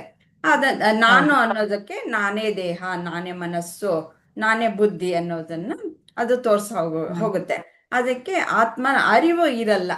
ಯಾವಾಗ ಅರಿವಿಲ್ಲ. ಆತ್ಮಜ್ಞಾನ ಬರುತ್ತೋ ಆಗ ಅದು ಇಲ್ಲಿ ಆತ್ಮನೇ ಎಲ್ಲವೂ ಸರ್ವವೋ ಅನ್ನೋದು ಅದಕ್ಕೆ ಗೊತ್ತಾಗತ್ತೆ. ಆಗ ಅದು ಆಭರಣವಾಗಿ ನಿಲ್ಲತ್ತೆ. ಅದು ಅದಕ್ಕೆ ಪ್ರಭುಜಿ ಚೆನ್ನಾಗಿ ಹೇಳಿದಾರಲ್ವಾ, ಅದು ಒಂದು ನಮ್ಮ ಶ್ಲೋಕ. ಈಗ ನಾನೆಂಬುದು ನಾನಲ್ಲ, ಈ ದೇಹ ಮನಬುದ್ಧಿ ನಾನಲ್ಲ, ಸಚ್ಚಿದಾನಂದಾತ್ಮ ಶಿವ ನಾನೇ ಅನ್ನೋದನ್ನ ತಿಳಿಸೋದಿಕ್ಕೋಸ್ಕರನೇ ಇಷ್ಟೆಲ್ಲ ನಮ್ಗೆ ಹಂತಗಳು ಬೇಕಾಗ್ತಿದೆ. ನಮ್ಗದು ನಮ್ಮಲ್ಲೇ ಇದೆ, ನಾವ್ ಅದನ್ನ ಅರ್ಥ ಮಾಡ್ಕೋತಾನೆ ಇಲ್ಲ, ನಾವ್ ಅದನ್ನ ಮರ್ತು ಬಿಟ್ಟಿದೀವಿ. ಆಗ ಆತ್ಮದರ್ಶನಂ ಸತ್ಯ ದರ್ಶನಂ ಅನ್ನೋದನ್ನು ಗೊತ್ತಾಗುತ್ತೆ. ಧನ್ಯವಾದಗಳು ಸಂಧ್ಯಾಜಿ. ಮುಂದಿನ ಪ್ರಶ್ನೆ ವಿಜಯಲಕ್ಷ್ಮಿ ಅವರಿಗೆನೆ. ಅದು ಅಗ್ನಿ ಅಂತಂದ್ರೆ ಏನು, ವೇದಗಳ ಪ್ರಕಾರ ವಿವರಿಸಿ. ಆಗ್ಲೇ ಅರ್ಧ ಹೇಳಿದ್ದೀರಾ, ಪೂರ್ತಿಯಾಗಿ ಹೇಳ್ಬಿಡಿ. ಅವ್ರ ಚೆನ್ನಾಗಿ ಹೇಳಕ್ ಬರಲ್ಲ. ಅಗ್ನಿ ಅಯ್ಯೋ ದೇವತೆ ಅಂದ್ರೆ ಹೇಳಿ, ಪರವಾಗಿಲ್ಲ. ಅಗ್ನಿ ದೇವತೆ ಅಂದ್ರೆ ವೇದದಲ್ಲಿ ತುಂಬಾ ಚೆನ್ನಾಗಿ ಅರ್ಥ ಇದೆ ಅಮ್ಮ. ಅದ್ರ ಆ ದೇವತೆಗೂ ಅಗ್ನಿಗೂ ಒಬ್ಬ ದೇವತೆ ಇದ್ದಾರೆ, ಅದೇ ಸೂರ್ಯ. ಆಮೇಲೆ ಅದು ಅಗ್ನಿಗೆ ಅಗ್ನಿ ದೇವತೆನೆ, ಅಗ್ನಿ ದೇವತೆ ಸ್ಥೂಲವಾಗಿ ಕಾಣಿಸುವ ಅಗ್ನಿಯ ಹಿಂದೆ ಅಗ್ನಿ ದೇವತೆ ಇರೋದು. ಅಗ್ನಿ ದೇವತೆನೇ ಇರೋದು. ಹೌದಾ? ಅದು ವೇದ ಮಂತ್ರಗಳಲ್ಲಿ ತುಂಬಾ ಚೆನ್ನಾಗಿ ಅರ್ಥ ಇದೆ. ಅದನ್ನ ನಾವು ಸರಿಯಾಗಿ ತಿಳ್ಕೊಂಡು ಹೇಳೋದ್ರಿಂದ ಅದು ಒಂದು ಶಕ್ತಿ ಇರುತ್ತೆ ಅಂತ ವೇದದಲ್ಲಿ ಹೇಳ್ತಾರೆ. ಅದು ಋಗ್ವೇದದಲ್ಲಿ ಅಗ್ನಿ ಮಿಡೆ ಪುರೋಹಿತಂ ಅಂತ ಒಂದು, ಅದು ಅಗ್ನಿ ಅನ್ನೋದನ್ನ ಬಿಡಿಸಿ ಗುರುಜಿ ನಿ ಅಂತ. ಅಂದ್ರೆ ಏನು, ಆಮೇಲೆ ಗ ಅಂದ್ರೆ ಏನು, ನಿ ಅಂದ್ರೆ ಏನು ಅಂತ ಹೇಳಿದ್ರಮ್ಮ. ಅದು ಅಂದ್ರೆ ಇಲ್ಲ, ಗ ಅಂದ್ರೆ ಗತಿ, ನಿ ಅಂದ್ರೆ ನಿಯತಿ ಅಂತ. ಯಾವುದಕ್ಕೆ ಚಲನೆ ಇಲ್ಲವೋ ಅದು ಬೆಂಕಿ ಅಂತ. ಚಲನೆ ಇಲ್ಲವೋ ಅದಕ್ಕೆ ಚಲನೆಯನ್ನು ಕೊಡುವಂತಹದ್ದು. ಈಗ ಹಬೆ ಅದು ಈಗ ಒಂದು ಇದರಿಂದ ಹಬೆ ಮಾಡಿದ್ರೆ ಒಂದು ಗಾಡಿ ಮುಂದೆ ಹೋಗ್ತೈತಿ. ಈ ರೀತಿ ಒಂದು ಹೇಳಿದ್ರು. ಇದು ಟ್ರೈನ್ ಎಕ್ಸಾಂಪಲ್ ಕೊಟ್ರು. ಅದು ಮುಂದೆ ಹೋಗ್ಬೇಕು ಅಂತಂದ್ರೆ ಮೊದ್ಲು ಕಲ್ಲಿದ್ದು ಹಾಕ್ಬಿಟ್ಟು ಅದಕ್ಕೆ ಇದು ಹಚ್ತಾ ಇದ್ರು ಅಲ್ವಾ, ಆವಾಗ ಒಂದು ಚಲನೆ ಕೊಡ್ತಾ ಇದ್ದಾರೆ, ಚಲನೆ ಕೊಡುತ್ತೆ. ಹಾಗೆ ನಮ್ಮಲ್ಲಿ ಪ್ರತಿಯೊಂದಕ್ಕೂ ಚಲನೆ ಕೊಡ್ಬೇಕಾದ್ರೆ ಅಗ್ನಿಯ ಅಂಶ ಅನ್ನೋದು ಇರ್ಬೇಕು. ಆ ಅಗ್ನಿಯ ಅಂಶ ಕರ್ಮೇಂದ್ರಿಯವಾದ ನಾಲಿಗೆ ಒಂದು ಕೆಲಸ ಇದೆ ಮಾಡ್ಬೇಕಂದ್ರೂ ಅದಕ್ಕೊಂದು ಇದು ಬೇಕು. ಅಗ್ನಿ ಇದ್ರನ್ನೇ ಒಂದು ಇಚ್ಛಾಶಕ್ತಿ ಅಂತ ಹೇಳಿ, ಇಚ್ಛಾಶಕ್ತಿಗೆ ಅಗ್ನಿ ಅಂತ ಹೇಳಿದ್ದಾರೆ. ಅದು ಸೋಮಾರ್ತನ ಬರುತ್ತೆ. ಹಾಗೆ ಅನೇಕ ಭಾಗಗಳಲ್ಲಿ, ಅನೇಕ ಕಾರ್ಯಗಳಲ್ಲಿ ಈ ಅಗ್ನಿ ನಮ್ಗೆ ಬೇಕು. ಇವಾಗ ಒಂದು ಇಚ್ಛಾಶಕ್ತಿ ಮತ್ತೆ ಪಚನಶನಕ್ಕೆ ಅದಕ್ಕೂ ಅಗ್ನಿ ಬೇಕು, ಎಲ್ಲದಕ್ಕೂ ಬೇಕು. ಮತ್ತೆ ಇಲ್ಲಿ ನಾವು ಕರ್ಮೇಂದ್ರಿಯಗಳು ಪಂಚೇಂದ್ರಿಯಗಳನ್ನ ನಾವು ಇವಾಗ ವಿಚಾರ ಮಾಡ್ತಾ ಇರೋದು. ಹಾಗಾಗಿ ನಾವು ಕರ್ಮೇಂದ್ರಿಯವಾದ ನಾಲಿಗೆಯಲ್ಲಿ ಅಗ್ನಿ ದೇವತೆ ಕೆಲಸ ಮಾಡ್ತಾರೆ ಅಂತ ಹೇಳ್ತೀವಿ. ಅದು ಹೇಗೆ ಕೆಲಸ ಮಾಡುತ್ತೆ ಅಂತಂದ್ರೆ ಅದಕ್ಕೆ ಚಲನೆಯನ್ನ ಕೊಡುತ್ತೆ. ಅಂದ್ರೆ ಈ ಅಗ್ನಿ ಇನ್ನೂ ಒಂದು ವಿಚಾರವನ್ನು ಮಾಡೋಣ. ಅಗ್ನಿ ಅಂದ್ರೆ ಹಾಗೆ ಚಲನೆಯನ್ನು ಕೊಡುತ್ತೆ ಅಂತ. ಅಷ್ಟೇ ಅಲ್ಲದೆ ಇನ್ನೊಂದು ರೀತಿಯಲ್ಲಿ ನಾವು ಹೇಗೆ ತೆಗೆದುಕೊಳ್ಳೋದು ಅಂತಂದ್ರೆ, ವಾಕ್ ದೇವತೆ ಅಲ್ವಾ ಅದು. ವಾಕ್ ಅನ್ನೋದು ಒಂದು ಯಾವುದೋ ಒಂದು ವಿಷಯದ ಮೇಲೆ ನಾವು ಬೆಳಕನ್ನ ಚೆಲ್ಲುತ್ತೀವಿ ಅಲ್ವಾ. ಇವಾಗ ನಾವು ಮಾತಾಡ್ತಾ ಇದ್ದೀವಿ ಅಂತಂದ್ರೆ ನಾವು ಈ ಒಂದು ವಿಷಯ ಯಾವುದು, ಇವತ್ತು ಸೂಕ್ಷ್ಮ ಶರೀರದ ಬಗ್ಗೆ ವಿಷಯವನ್ನ ಚಿಂತನೆ ಮಾಡ್ತೀವಿ. ಅದರ ಮೇಲೆ ಬೆಳಕನ್ನ ಚೆಲ್ತಾ ಇದ್ದೀವಿ. ಅಲ್ಲಿ ಈ ಅಗ್ನಿ ಅದರ ಮೇಲೆ ಬೆಳಕನ್ನು ಚೆಲ್ಲುವಂತಹ ದೇವತೆಯಾಗಿ ಕೆಲಸ ಮಾಡ್ತಾ ಇದೆ. ವಾಕ್ಯವಾಗಲೂ ಯಾವುದೋ ಒಂದು ವಿಷಯದ ಮೇಲೆ ಬೆಳಕನ್ನು ಚೆಲ್ಲುತ್ತೆ. ಅದನ್ನ ನಾವು ಈ ರೀತಿಯಲ್ಲೂ ಸಹ ನಾವು ವಿಶ್ಲೇಷಣೆಯನ್ನ ಮಾಡಬಹುದು. ಚಲನೆಯನ್ನು ಕೊಡುವುದೊಂದು, ಅದರ ಮೇಲೆ ಬೆಳಕನ್ನು ಹರಿಸುತ್ತೆ. ವಾಕ್ಯವಾಗ್ಲೂ ಯಾವ್ದಾದ್ರು ಒಂದು ವಿಷಯದ ಮೇಲೆ ಬೆಳಕನ್ನ ಹರಿಸುತ್ತೆ. ಅಗ್ನಿ ಅನ್ನೋದಕ್ಕೆ ಹೀಗೆ ಇನ್ನು ನಾನಾ ಅರ್ಥಗಳು ಇರಬಹುದು. ನಾವು ಚಲನೆ ಇನ್ನೊಂದು ತಿಳಿದುಕೊಳ್ಳೋಣ. ಉದಾಹರಣೆ ಕೊಡಿ. ಚಲನೆ ಯಾವ ರೀತಿಯಲ್ಲಿ ಕೊಡುತ್ತೆ ಮೇಡಮ್? ಅದಕ್ಕೆ ಉದಾಹರಣೆ ಕೊಡುತ್ತೆ. ಅದಕ್ಕೆ ಸುಮ್ಮನೆ ಕೂತಿರುತ್ತೆ ಅಲ್ವಾ, ಅದಕ್ಕೆ ಮುಂದಕ್ಕೆ ಬರ್ಬೇಕಲ್ವಾ, ಅದಕ್ಕೆ ಗತಿಯನ್ನ ಕೊಡ್ಬೇಕಲ್ವಾ. ಮುಂದೆ ಬರ್ಬೇಕು ಅಂತಂದ್ರೆ, ಹೇಳ್ಬೇಕು ಅಂತಂದ್ರೆ ಅಲ್ಲಿ ಚಲನೆ ಕೊಡ್ಬೇಕು. ಇಲ್ಲ ಅಂತಂದ್ರೆ ಅದು ಬರಲ್ಲ, ನಾಲ್ಗೆಯಲ್ಲಿ ತಿರುಗುತ್ತೆ. ಇಲ್ಲ ತಾನೆ? ಸರಿ ಮೇಡಮ್. ಹಾಗೆ ಬೆಳಕು ಹೇಗೆ ಕೊಡುತ್ತೆ ಅಂತಂದ್ರೆ, ಅದು ಬೆಳಕು ಯಾವ್ದೋ ಒಂದು ವಿಷಯದ ಬಗ್ಗೆ, ಇವಾಗ ನೀವೇನು ಮಾತಾಡಿದ್ರಿ ಅಲ್ವಾ, ಆ ವಿಷಯದ ಮೇಲೆ ನೀವು ಬೆಳಕನ್ನ ಹರಿಸಿದ್ರಿ ಅಂತ ತಾನೆ? ಹೌದು ಮೇಡಮ್, ಅದು ಅರ್ಥ ಆಯ್ತು ಮೇಡಮ್. ಬೆಳಕು ಚೆಲ್ಲೋದು ಚಲನೆದು ಗೊತ್ತಾಯ್ತು. ಈಗ ಅದೇ ಚಲನೆ ಏನು ಹಾಗೆ ಏನು ಸುಮ್ಮನೆ ಇರುತ್ತೆ ಅದು. ಹೇಗೆ ಇವಾಗ ಅಹಂಕಾರದಲ್ಲಿ ಹೇಳಿದ್ರಲ್ಲ, 3 ಗುಣಗಳು ಸತ್ವ ರಜಸ್ ತಮಸ್ ಅಂತ. ಹಾಗೆ ತಾಮಸಿಕವಾಗಿ ಇರುವಂತದ್ದಕ್ಕೆ ಒಂದು ಗತಿಯನ್ನು, ಚಲನೆಯನ್ನು ಕೊಡುವಂತಹದ್ದು ಅಗ್ನಿ. ಅದು ಚುರುಕು ಕೊಡುತ್ತೆ. ಸರಿ ಆವಾಗ ಅದು ಮುಂದಕ್ಕೆ ಚಲಿಸುತ್ತೆ ಅಂತ. ಗೊತ್ತಾಯ್ತಲ್ಲ? ಇಲ್ಲಿ ಏನಾದ್ರೂ ಪ್ರಶ್ನೆಗಳಿದೆ? ನಾವು ಶಂಕರಾಚಾರ್ಯರ ಶ್ಲೋಕಗಳ ಮುಖಾಂತರ ಇದನ್ನು ವಿಚಾರ ಮಾಡೋಣ.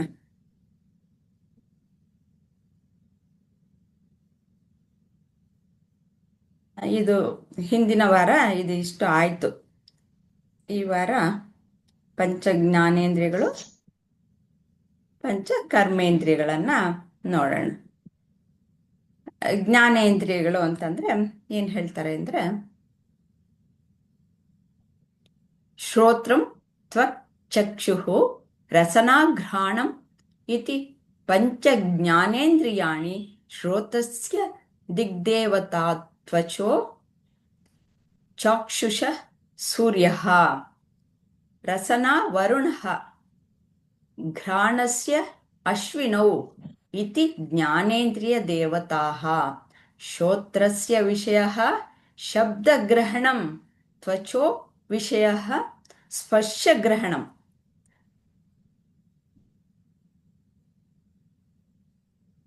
ಚಾಕ್ಷುಷೋ ವಿಷಯ ರೂಪಗ್ರಹಣಂ ರಸನಾಯ ವಿಷಯ ರಸಗ್ರಹಣಂ ಘ್ರಾಣಸ್ಯ ವಿಷಯ ಗಂಧಗ್ರಹಣಂ ಇತಿ. ನಾವು ಇದುವರೆಗೂ ಆಗಲೇ ಚಿಂತನೆ ಮಾಡಿದ ಹಾಗೆ, ಶ್ರೋತ್ರಂ ಅಂದ್ರೆ ಕಿವಿ, ತ್ವಕ್ ಅಂದ್ರೆ ಚರ್ಮ, ಚಕ್ಷು ಅಂದ್ರೆ ಕಣ್ಣುಗಳು, ರಸನ ನಾಲಿಗೆ, ಘ್ರಾಣಂ ಮೂಗು, ಇತಿ ಹೀಗೆ ಪಂಚ ಜ್ಞಾನೇಂದ್ರಿಯಾಣಿ. ಇವು ಪಂಚ ಜ್ಞಾನೇಂದ್ರಿಯಗಳು. ಪಂಚ ಜ್ಞಾನೇಂದ್ರಿಯಗಳು ಅಂತಂದ್ರೆ ಕಿವಿ, ಚರ್ಮ, ಕಣ್ಣುಗಳು, ನಾಲಿಗೆ, ಮೂಗು. 5 ಆಯ್ತಾ? ಹೀಗೆ 5 ಇದೆ. ಅವಕ್ಕೆ ದಿಗ್ದೇವತೆಗಳನ್ನ ಇಲ್ಲಿ ಹೇಳ್ತಾರೆ. ಶ್ರೋತ್ರಸ್ಯ ಕಿವಿಗಳಿಗೆ ದಿಗ್ದೇವತೆಗಳು, ತ್ವಚೆಗೆ ಅಂದ್ರೆ ಚರ್ಮಕ್ಕೆ ವಾಯುನೇ ಅಲ್ಲಿ ದಿಗ್ದೇವತೆ, ಚಕ್ಷುಗಳಿಗೆ ಕಣ್ಣುಗಳಿಗೆ ಸೂರ್ಯದೇವ, ನಾಲಿಗೆಗೆ ವರುಣ, ಘ್ರಾಣಸ್ಯ ಮೂಗಿಗೆ ಅಶ್ವಿನಿ ಕುಮಾರರು, ಇತಿ ಜ್ಞಾನೇಂದ್ರಿಯ ದೇವತಾ. ಈ ರೀತಿಯಲ್ಲಿ ಜ್ಞಾನೇಂದ್ರಿಯ ಅಧಿದೇವತೆಗಳು ಇದ್ದಾರೆ. ಶ್ರೋತಸ್ಯ ಕಿವಿಯ ವಿಷಯ, ಅವುಗಳಿಗೆ ಏನನ್ನ, ಹೀಗೆ ದೇವತೆಗಳು ಇದ್ದಾವೆ, ಅವು ಏನನ್ನ ಗ್ರಹಣ ಮಾಡ್ತವೆ ಅನ್ನೋದು ಸಹ ಇಲ್ಲಿ ಹೇಳಿದ್ದಾರೆ.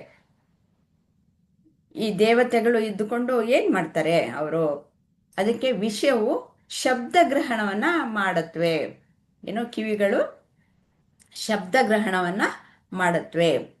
ತ್ವಚೆ ಚರ್ಮಕ್ಕೆ ವಿಷಯ ಸ್ಪರ್ಶಗ್ರಹಣ. ಕಣ್ಣುಗಳಿಗೆ ವಿಷಯ ರೂಪಗ್ರಹಣ. ರೂಪ ಬಣ್ಣ ಎರಡೂ ಒಂದೇ, ರೂಪಗ್ರಹಣವನ್ನ ಮಾಡುತ್ತೆ. ರಸನಾಯ ನಾಲಿಗೆಗೆ ವಿಷಯ ರಸಗ್ರಹಣ. ಹೀಗೆ 5 ಘ್ರಾಣಸ್ಯ ಅದಕ್ಕೆ ವಿಷಯ ಗಂಧಗ್ರಹಣ. ಗಂಧ. ಹೀಗೆ 5 ಪಂಚೇಂದ್ರಿಯಗಳಿಗೂ 5 ವಿಷಯಗಳನ್ನ ಗ್ರಹಣ ಮಾಡುವ ಶಕ್ತಿ ಇದೆ. ಅವುಗಳು ಈ ದೇವತೆಗಳಿಂದ ನಮಗೆ ಉಂಟಾಗುತ್ತೆ. ಇಲ್ಲಿ ಏನು ಅಂದರೆ 5 ಪಂಚೇಂದ್ರಿಯಗಳಲ್ಲಿ 4 ಇಂದ್ರಿಯಗಳು ಒಂದೊಂದು ಸ್ಥಳಕ್ಕೆ ಸೀಮಿತವಾಗಿದೆ ಅಲ್ವಾ? ಇವಾಗ ಕಣ್ಣು, ಕಿವಿ, ಮೂಗು, ನಾಲಿಗೆ ಎಲ್ಲನೂ ಮುಖದಲ್ಲೇ ಇದೆ. ಒಂದೊಂದು ಸ್ಥಳಕ್ಕೆ ಮಾತ್ರ ಸೀಮಿತ ಆಗಿದೆ. ಆದರೆ ಚರ್ಮ ಇಡೀ ದೇಹವನ್ನು ಆವರಿಸಿದೆ. ಹಾಗಾಗಿ ನಮಗೆ ಯಾವಾಗಲೂ ನಮ್ಮ ಒಂದು ದೇಹದ ಅರಿವು ಅನ್ನೋದು ಇರೋದು. ಅದು ಇಲ್ಲ ಅಂತಂದರೆ, ಚರ್ಮ ಪೂರ್ತಿಯಾಗಿ ನಮ್ಮನ್ನು ಆವರಿಸಿಕೊಂಡಿಲ್ಲ ಅಂತಂದರೆ ನಮ್ಮ ಇರುವಿಕೆಯ ನಮಗೆ ಅನುಭವ ಆಗ್ತಾ ಇರಲಿಲ್ಲ. ಅದು ಇದೆಯೋ ಇಲ್ವೋ ಅಂತ ನಮಗೆ ಗೊತ್ತಾಗ್ತಾ ಇರಲಿಲ್ಲ. ಆ ಇಂದ್ರಿಯ ಮಾತ್ರ ತುಂಬ ಪೂರ್ತಿಯಾಗಿ ಆವರಿಸ್ಕೊಂಡಿದೆ. ಈವನ್ ಇದು ನಾಲಿಗೆಯಲ್ಲಿ ನಮಗೆ ಗೊತ್ತಾಗುತ್ತೆ. ಮೊದಲು ಅದರ ಸ್ಪರ್ಶವೇ ಗೊತ್ತಾಗೋದು. ಏನಾದರೂ ಇಟ್ಕೊಂಡಾಗ ಸ್ಪರ್ಶವೇ ಗೊತ್ತಾಗೋದು, ಆಮೇಲೆ ಅದರ ರುಚಿ ಗೊತ್ತಾಗೋದು. ಹಾಗಾಗಿ ಚರ್ಮ ಅನ್ನೋದು ಅನ್ನೋದು ಎಲ್ಲ ಕಡೆಯೂ ಹರಡಿದೆ. ಅದಕ್ಕೆ ಒಂದು ಅನ್ನೋದು ನಿರ್ದಿಷ್ಟವಾದಂತಹ ಒಂದು ಸ್ಥಳ ಅನ್ನೋದಿಲ್ಲ, ಪೂರ್ತಿಯಾಗಿ ಆವರಿಸ್ಕೊಂಡಿದೆ. ಮತ್ತು ಈ ದೇವತೆಗಳು, ನಾವು ಏನು ಹೇಳ್ತೀವಿ, ಈ ದೇವತೆಗಳು ನನ್ನ ದೇಹಕ್ಕೆ ಮಾತ್ರ ಸೀಮಿತವಾಗಿ ಇಲ್ಲ, ಇಡೀ ಎಲ್ಲ ಜೀವಿಗಳಿಗೂ ಸಹ ಒಂದೇ ಆಗಿವೆ. ಇವೆಲ್ಲ ಸಾರ್ವಜನಿಕವಾಗಿ ಕೆಲಸ ಮಾಡುತ್ತವೆ. ನಾನು ಅಂದ್ಕೊಂಡಿರೋದು ನನಗೆ ಮಾತ್ರ ಇದೆ ಪಂಚೇಂದ್ರಿಯಗಳು, ನನಗೆ ಮಾತ್ರ ಬೇರೆಯಾಗಿ ಕೆಲಸ ಮಾಡುತ್ತವೆ, ಬೇರೆಯವ್ರಿಗೆ ಬೇರೆ ರೀತಿಯಲ್ಲಿ ಅಂತ. ಹಾಗಲ್ಲ. ಇವಾಗ ನಾವು ಉಸಿರಾಡ್ತೀವಲ್ಲ, ಈ ಗಾಳಿ ಎಲ್ಲಿಂದ ಬರುತ್ತೆ? ಎಲ್ಲ ಒಂದು, ನಾನು ಉಸಿರಾಡೋದು ಹಾಗೇನೆ, ಇನ್ನೊಬ್ಬರು ಉಸಿರಾಡೋದು ಅದೇ ಗಾಳಿಯೇನೆ. ಹಾಗೆ ಎಲ್ಲವೂ ಅಷ್ಟೆ. ಇವಾಗ ಬೇರೆ ಇನ್ನೇನಾದರೂ ಒಂದು ತೆಗೆದುಕೊಳ್ಳೋಣ, ಜೀರ್ಣವಾಗುವಂತಹದ್ದೇ ತೆಗೆದುಕೊಳ್ಳೋಣ. ಜೀರ್ಣ ಆಗಬೇಕಾದ್ರೆ ಅನೇಕ ಜೀರ್ಣ ಗ್ರಂಥಿಗಳು ಇರುತ್ತವೆ, ಅವಕ್ಕೆ ರಸಗಳನ್ನು ಸುರಿಸುತ್ತವೆ. ಅವುಗಳಲ್ಲಿ ನನ್ನಲ್ಲೂ ಅದೇ ಒಂದು ಬರುತ್ತೆ, ಮನುಷ್ಯನಲ್ಲೂ ಅಷ್ಟೇ. ಬೇರೆ ಇನ್ನೊಂದು ನಾಯಿ, ನರಿ, ಹುಲಿ, ಸಿಂಹ, ಹಸು ಎಲ್ಲದಕ್ಕೂ ಹಾಗೇನೆ ಅದೇ ಒಂದು ರಸಗಳು ಹರಿದು ಬರುತ್ತವೆ. ಹಾಗಾಗಿ ಜೀರ್ಣ ಎಲ್ಲದರಲ್ಲೂ ಸಹ ಒಂದೇ. ಅಂದರೆ ಲಿವರ್ ಫಂಕ್ಷನ್ ಮಾಡುತ್ತೆ ಅಂತಂದರೆ ಅದಕ್ಕೆ ಏನು ನನ್ನಲ್ಲಿ ಏನು ಸುರಿಸುತ್ತೋ ಹಾಗೆಯೇ ಇನ್ನೊಂದು ಪ್ರಾಣಿಯಲ್ಲೂ ಸಹ ಅದನ್ನೇ ಸುರಿಸುತ್ತೆ. ಹಾಗಾಗಿ ಅದು ಎಲ್ಲ ಸಾರ್ವತ್ರಿಕವಾಗಿ ಇರುವಂತಹದ್ದು. ನಾನು ಮಾತ್ರ ನನ್ನ ದೇಹಕ್ಕೆ ಮಾತ್ರ ಸೀಮಿತ ಅಂತಂದ್ಬಿಟ್ಟು ಅಂದ್ಕೊಂಡಿದ್ದೀನಿ. ಆದರೆ ಇಲ್ಲಿ ನಡೀತಾ ಇರೋದು ಹಾಗಲ್ಲ. ಮತ್ತು ನಾವು ಒಬ್ಬರಿಗೊಬ್ಬರು ಅವಲಂಬಿತರಾಗಿಯೂ ಇದ್ದೀವಿ. ನಾನು ಉಸಿರಾಡುವಾಗ ನಾನು ಕಾರ್ಬನ್ ಡೈಆಕ್ಸೈಡ್ ಬಿಟ್ಟರೆ ಅದು ಸಸ್ಯಗಳು ತೆಗೆದುಕೊಂಡು ನಮಗೆ ಆಕ್ಸಿಜನ್ ಕೊಡುತ್ತವೆ.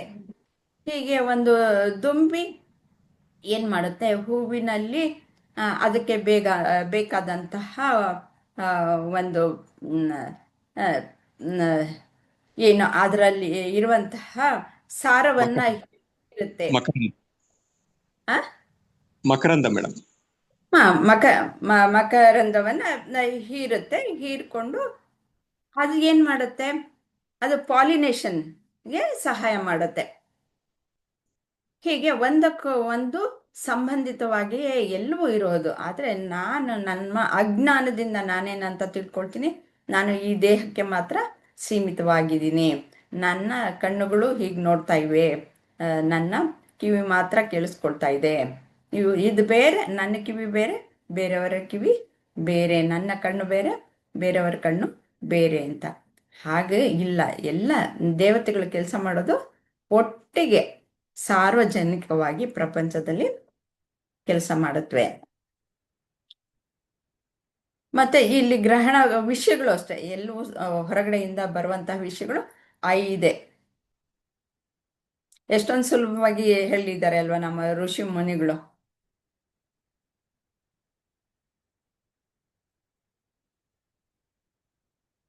ಇವಾಗ ಇದನ್ನ ಹೇಳಿದ್ದೇನೆ, ಇಲ್ಲಿ ಸರಳವಾಗಿ ಹೇಳಿರೋದಷ್ಟೇ. ಮತ್ತೆ ಕರ್ಮೇಂದ್ರಿಯಗಳನ್ನು ಸಹ ತಿಳಿದುಕೊಳ್ಳೋಣ ನಾವು.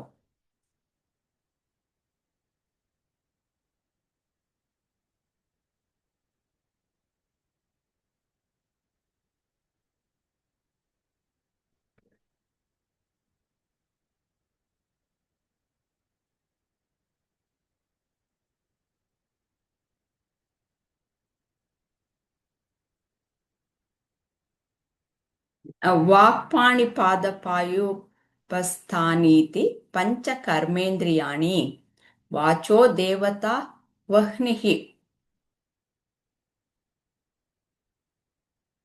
ಇದು ಹಸ್ತಯೋರಿಂದ್ರ, ಪಾದಯೋರ್ ವಿಷ್ಣು, ಪಾಯೋರ್ ಮೃತ್ಯು, ಉಪಸ್ಥಸ್ಯ ಪ್ರಜಾಪತಿಃ ಇತಿ ಕರ್ಮೇಂದ್ರಿಯ ದೇವತಾಃ. ಇವಾಗ ಆಗ್ಲೇ ನಾವು ವಿಚಾರ ಮಾಡಿದ ಹಾಗೆ ಇಲ್ಲಿ ಹೇಳ್ತಾ ಇದ್ದಾರೆ. ವಾಚೋ ವಿಷಯ ಭಾಷಣಂ, ವಿಷಯಗಳನ್ನು ಸಹ ಹೇಳಿದ್ದಾರೆ. ಪಾಯೋರ್ ವಿಷಯ ಪಾಣ್ಯೋರ್ ವಿಷಯ ವಸ್ತು ಗ್ರಹಣಂ, ನಮಗೆ ಬಹಳ ಮುಖ್ಯವಾದದ್ದು, ಸ್ಪೆಷಲ್ ಆಗಿ ಮನುಷ್ಯನಿಗೆ ಇರುವಂತಹದ್ದು ಅಂತಂದ್ರೆ ಕೈಗಳು. ಎಲ್ಲ ಪ್ರಾಣಿಗಳಿಗೂ 4 ಕಾಲುಗಳಿರುತ್ತೆ, ನಮಗೆ ಆ ಮುಂದಿನ ಕಾಲುಗಳು ಮಾರ್ಪಾಡಾಗಿ ನಮಗೆ ಕೈಗಳಾಗಿವೆ. ಈ ಕೈಗಳು ತುಂಬ ನಮಗೆ ಡೆವಲಪ್ ಆಗಿರೋದ್ರಿಂದ ನಾವು ಅನೇಕ ವಿಶೇಷವಾದಂತಹ ಕೆಲಸಗಳನ್ನು ಮಾಡೋದಕ್ಕೆ ಸಾಧ್ಯ ಆಗುತ್ತೆ. ಹಿಡ್ಕೊಳ್ಳೋದು ಇದೆಯಲ್ಲ, ನಮ್ಮ ರೀತಿಯಲ್ಲಿ ಹಿಡ್ಕೊಳ್ಳೋ ಅಂತಹ ಒಂದು ಸ್ಕಿಲ್ ಬೇರೆ ಯಾವ ಪ್ರಾಣಿಗಳಿಗೂ ಇಲ್ಲ. ಇದು ವಿಶೇಷವಾದಂತಹ ಒಂದು ಇಂದ್ರಿಯ ನಮಗೆ. ವಸ್ತು ಗ್ರಹಣ, ವಸ್ತುಗಳನ್ನ ಹಿಡಿಯೋದು. ಪಾದಯೋರ್ ವಿಷಯ ಗಮನಂ, ನಡೆಯೋದು. ಪಾಯೋರ್ ವಿಷಯ ಮಲತ್ಯಾಗ, ಬೇಡದೇ ಇರುವಂತಹ ವಸ್ತುಗಳನ್ನ ತ್ಯಾಜ್ಯ ಮಾಡುವಂತಹದ್ದು. ಉಪಸ್ಥಸ್ಯ ವಿಷಯ ಆನಂದ ಇತಿ, ಇಲ್ಲಿ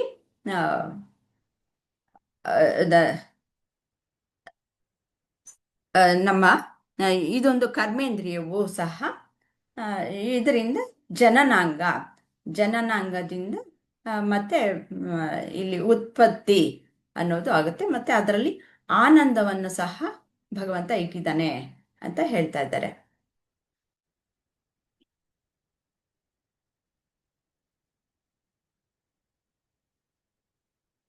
ಇಲ್ಲಿ ಏನೇನು ಅಂತ ಹೇಳ ವಿವರವಾಗಿ. ವಾಕ್ ಪಾಣಿ ಪಾದ ಪಾಯು ಉಪಸ್ಥಾನಿ ಇತಿ, ವಾಕು ಕೈಗಳು ಕಾಲುಗಳು, ಗುದ ಜನನಾಂಗ, ಇವು ಪಂಚಕರ್ಮೇಂದ್ರಿಯಗಳು.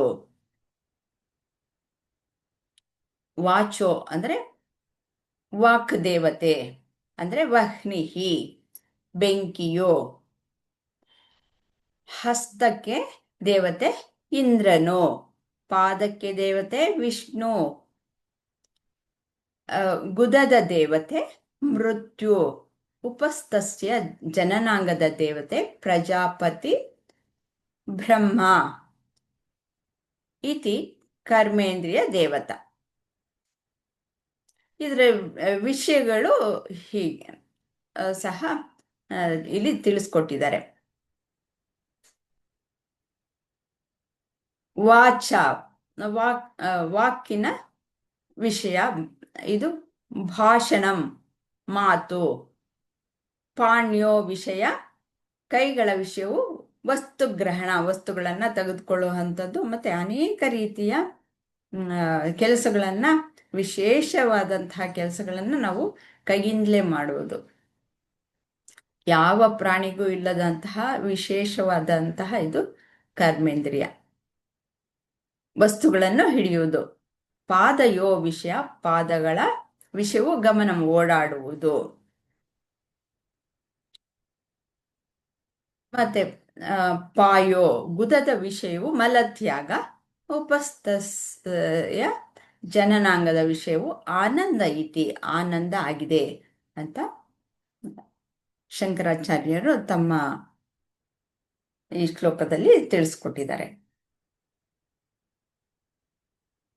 ಏನಾದ್ರೂ ಪ್ರಶ್ನೆ ಇದೆಯಾ? ಏನಾದ್ರು ಡೀಟೇಲ್ ಆಗಿ ಹೇಳ್ಬೇಕು ಅಂತ ಏನಾದ್ರು ಕೇಳೋದಿದ್ರೆ ಕೇಳಿ, ಹೇಳೋಣ.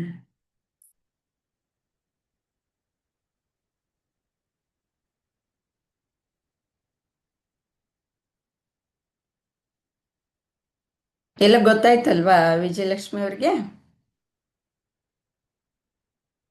ಶಶಿ ಗೊತ್ತಾಯ್ತಾ? ಗೊತ್ತಾಯ್ತು ಮೇಡಮ್. ಹಾಗಾದ್ರೆ ರೆಕಾರ್ಡಿಂಗ್ ನಿಲ್ಸೋಣ. ಮೇಡಮ್, ಇವತ್ತಿಗೆ ಎಷ್ಟು ಸಾಕು. ನೆಕ್ಸ್ಟ್ ನೋಡೋಣ, ಸೂಕ್ಷ್ಮ ಶರೀರದ ಬಗ್ಗೆ ವಿಚಾರ ಮಾಡೋಣ.